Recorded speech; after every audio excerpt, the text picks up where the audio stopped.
My name is Peter, and this is the true story of my life. I found myself standing outside our new home, a creaky old house nestled in the heart of the countryside. Excitement mixed with a hint of unease coursed through my veins as I stepped inside for the first time. The air felt heavy, as if the house held secrets waiting to be discovered. Night fell, and the house transformed into a maze of shadows. As I lay in my bed, trying to calm my racing thoughts, I heard a faint whisper. At first, I dismissed it as my imagination. But the whispers persisted, growing louder and more insistent with each passing night. I could not seek help after discovering the strange behavior of my family. They seemed oblivious to the weird voices that echoed through the walls. I questioned my sanity, wondering if I was the only one who could hear them. I hesitated to share my fears, afraid of being labeled as crazy. The whispers intensified, becoming disturbing and threatening. They followed me from room to room, growing louder whenever I was alone. Shadows danced in the corners of my vision, and I could swear that the walls themselves held secrets I couldn't comprehend. One night, driven by both curiosity and fear, I followed the whispers to the basement. The air turned frigid as I descended the creaking stairs. The whispers grew louder, transforming into incomprehensible mutterings that made my skin crawl. In the dim light, I fell upon an old wooden box, hidden in the darkest corner of the basement. My trembling hands reached out to open it, and as the lid creaked open, a flow of icy air rushed out, extinguishing the nearby candle. What I saw inside the box froze me in place, a worn-out photograph of a young boy, who bore a weird resemblance to me. His eyes seemed to follow me, filled with a mixture of sorrow and wickedness. The whispers reached a climax, their voices overlapping, taunting me. Terrified, I fled the basement and sought comfort in my room, but there was no escape from the haunting whispers. Night after night, they invaded my dreams, tormenting my mind and wearing down my moods. Sleep became a distant memory as fear consumed me. I realized that I had to confront the source of these whispers to uncover the truth that lay hidden within the walls of our new home. But little did I know that my journey into the darkness had only just begun, and the horrors that awaited me would test my courage in ways I could never have imagined. This event left me shaken, but my curiosity was irritated. I couldn't let the whispers in the haunting photograph go unanswered. Determined to uncover the truth, I explored further into the mysteries of our new home. One gloomy afternoon, while rain ran down the windows, I ventured into the attic. The air was thick with dust, and the flickering light bulb overhead cast weird shadows across the room. Boxes stacked haphazardly, filled with forgotten leftovers and memories of the past. Among the discarded belongings, I stumbled upon an old, ornate frame, hidden beneath a torn piece of cloth. The picture inside seemed to have an energy from another world. As I removed the cloth, a chill ran down my spine. It was the same boy from the photograph, staring back at me with haunting eyes. Transfixed, I watched in horror as the boy's expression twisted from sadness to rage, his mouth contorting into a wicked smile. The walls seemed to groan, and the temperature dropped rapidly, as if the portrait held a malevolent presence within its frame. Unease settled deep within me, but curiosity propelled me forward. I researched the history of the house and discovered that it had once belonged to a wealthy family with a tragic past. Their only son, a troubled child named Samuel, had mysteriously vanished without a trace. Could the boy in the picture have been Samuel, trapped inside the walls of this house, seeking revenge or release? The pieces of the puzzle began to fit together, but the answers eluded me like shadows dancing just beyond my grasp. Night after night, the hauntings escalated. When I woke up, the photograph would have moved, and its eyes would follow me around the room. I could feel my bones getting cold as I heard whispered pleas for help. It was clear that the evil spirit was drawn to the picture, using it as a vessel to torment and manipulate. Fear associated with determination as I realized that if I were to have any chance of finding peace, I needed to confront the darkness head-on. Armed with a newfound courage, I embarked on a quest to understand the origin of Samuel's torment, hoping to break the cycle of suffering. The search led me to the local library, where I combed through dusty archives, uncovering snippets of information about the mysterious disappearance and the house's dark past. I stumbled upon a mention of a hidden room, a secret chamber where Samuel's father had performed forbidden rituals in a desperate attempt to bring his son back. With the whispers and a growing feeling of fear as guides, I returned to the house, determined to find the secret room and unearth the truth. But as I went further into the confusing hallways, I couldn't shake the feeling that something watched my every move, hungering for my soul. Little did I know that opening the door to the hidden chamber would release a force more sinister than anything I had encountered before. The wicked presence, now unleashed from its confines, was ready to unleash its wrath upon both the living and the dead. My determination to uncover the truth burned brighter than ever. Armed with the knowledge of the hidden chamber, and the evil presence hiding inside the picture, I continued my search for answers. One rainy afternoon, while rummaging through dusty boxes in the attic, my hands brushed against something old and weathered. It was a diary, its leather cover cracked and faded with time. When I realized that this could be the key to solving the mysteries of the house, my heart rate increases faster. Carefully, I opened the diary, and its yellowed pages revealed the secrets of a previous resident.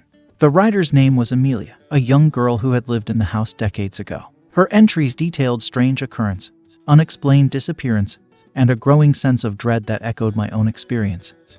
As I delved deeper into Amelia's words, a chill settled over me. She, too, had heard the whispers, witnessed the shifting shadows, and felt the oppressive weight of the malevolent presence. The diary chronicled her desperate attempts to understand the entity and protect her family from its grasp. Amelia's entries mentioned a hidden room, the very same secret chamber I had discovered in my research. She believed it held the key to stopping the malevolent force, a means to banish it back to the darkness from whence it came. Driven by Amelia's words and a desire to end the torment, I retraced her steps, navigating the house with newfound purpose. Every creaking floorboard, every flickering light bulb, seemed to guide me closer to the answers I sought. Finally, I stood before the concealed entrance to the hidden chamber, a heavy wooden door that seemed to emanate an air of ancient power. As I pushed it open, a musty scent filled the air, and the room revealed itself in flickering candlelight. Within the chamber, symbols and markings covered the walls, a tapestry of occult knowledge and desperate hope. Amelia's diary had hinted at a ritual, a means to sever the entity's hold on our reality. I gathered the necessary items, trembling with a mixture of fear and determination. My friend, Emily, who had witnessed the strange happenings in the house, joined me in this perilous endeavor. Together, we lit the candles, recited the incantations, and enacted the ritual with trembling hands. But as the ritual unfolded, the very frame of the house seemed to rebel against our efforts. The walls groaned, objects flew across the room, and the malevolent force grew stronger, seeping into our minds like tendrils of darkness. In a moment of desperation, I realized that the ritual was incomplete. There was a crucial missing ingredient. The realization hit me like a lightning bolt, and I scanned the room frantically for a solution. Then, my eyes fell upon a family heirloom, the necklace Samuel wore, the boy trapped within the picture. Without hesitation, I snatched it from its resting place and held it upward, putting all of their strength of will into the last part of the ritual. A wave from another world swept through the room, shaking the very foundation of the house. The entity's power began to weaken, and its presence began to flicker like a dying flame. We had succeeded, for now the malevolent force had been weakened. But the battle was far from over. The entity, wounded but not defeated, lurked in the shadows, waiting for its opportunity to strike back. Determined to protect my family and restore peace to the house, I knew that the final confrontation loomed on the horizon, and I would need to summon every ounce of courage to face the darkness that awaited me. I could still hear the sounds of the ritual in my mind as I prepared for the next phase of my harrowing journey. I could sense its lingering presence, a shadowy specter waiting to strike back with renewed ferocity. Driven by a relentless determination, I couldn't ignore the feeling that answers awaited me beyond the confines of our reality. It was then that I noticed an old, ornate mirror in my room, one that had always seemed out of place, with its intricate carvings and an air of mystery. As I stood before the mirror, gazing at my own reflection, an idea sparked within me. What if this mirror held the key to piercing the veil between worlds, to uncovering the truth that lay beyond the twisted reality of our haunted house? With trepidation coursing through my veins, I reached out and touched the mirror's cold surface. To my astonishment, the glass rippled like water, and a strange, ethereal glow enveloped the room. I hesitated for a moment, unsure of what lay on the other side, but my burning curiosity propelled me forward. Stepping through the mirror felt like passing into an alternate dimension, a distorted, nightmarish version of the house I once knew. The walls were dripping with thick, black ichor, and grotesque figures were hiding around every corner. I had entered a realm where reality twisted and warped, where the rules of the living world held no sway. As I navigated this surreal landscape, my heart pounded in my chest, the silence broken only by my own footsteps and the haunting whispers that seemed to emanate from the very fabric of this terrible place. Shadows danced and twisted, and their bad intentions were clear. In this distorted reality, I encountered the spirits of past victims, trapped souls who had fallen prey to the malevolent entity. Their tormented faces reflected the pain and fear that I, too, felt deep within my soul. They warned me of the entity's power, of its ability to feed on the vulnerabilities of the living. Armed with their guidance and my own unyielding determination, I pressed on. Each step brought me closer to the heart of this twisted dimension, closer to the malevolent force that had plagued our lives for far too long. In my research, I stumbled upon a forbidden ritual, one that held the promise of banishing the malevolence forever. However, the price of such power was steep, and I hesitated, questioning whether I had the strength to endure the consequences. But time was not on my side, and the threat loomed ever closer. With a heavy heart, I resolved to gather the necessary items and perform the ritual. I knew that the risks were great, but I couldn't bear to let the entity continue its reign of terror. But as the ritual unfolded, the malevolent entity fought back with a ferocity we had not anticipated. The walls seemed to close in, and the temperature plummeted to an icy chill. Whispers echoed through the chamber, a cacophony of voices seeking to break our concentration. We held onto each other, steadfast in our determination. We summoned our courage and delved deeper into the incantation, channeling every ounce of willpower to push back against the entity's resistance. In a final surge of collective strength, we completed the ritual, our voices rising in unison.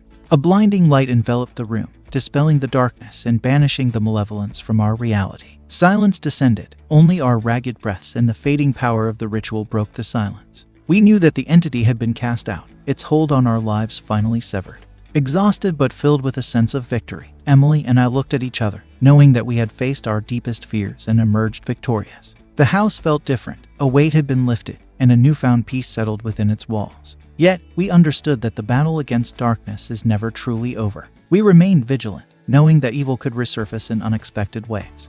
Our journey had forever changed us, forging bonds of friendship and resilience that would carry us through whatever challenges awaited. Hope you enjoyed the story. Please follow and subscribe and hit the bell to let you know when a new story is posted. Let me know in the comment what you feel I must improve on. I really like learning and being corrected. Bye, see you tomorrow.